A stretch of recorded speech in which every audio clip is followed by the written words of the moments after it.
और औकात नहीं भाई, सब गाड़ी पिक्चर है।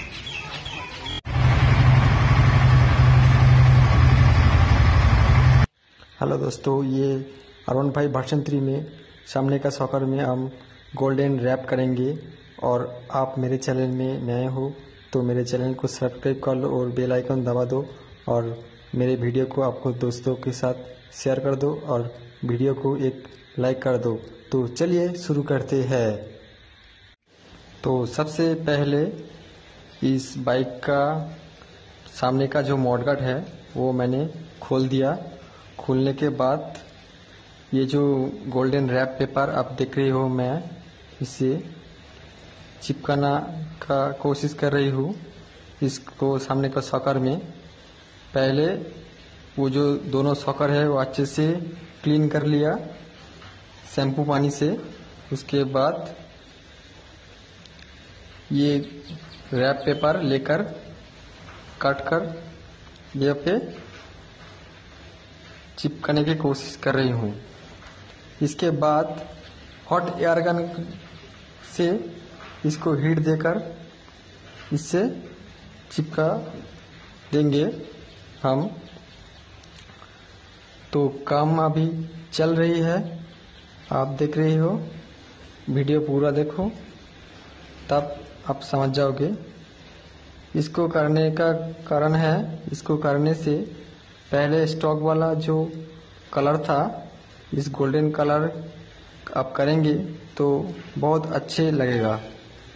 इसीलिए ये कलर जो गाड़ी का ओनर है वो कर रही है, ये कलर का रैपिंग। आप यहाँ पर मेरे शॉप पे बाइक का स्टिकर, रैप, मॉडिफिकेशन वगैरह सब कुछ होता है। तो आप देखते रहो वीडियो को और शेयर करो और लाइक करो और चैनल को सब्सक्राइब करो और बेल आइकन दबा दो। Thank you.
तो फाइनली हमका जो काम कर रही है वो कंप्लीट हो चुका है। बाइक का शॉकर दोनों देखो रैपिंग करके बहुत अच्छे लग रही है। आपने देखो इस साइड में देखो इनियस को मैंने लोगो बनाया है यहाँ पर, और फ्रंट में एक नाइक का लोगो, एंड इस साइड में भी इनियस की लोगो मैंने लगाया है, और सामने का शॉकर गोल्डन कराया। बहुत अच्छा लगा। Thank you.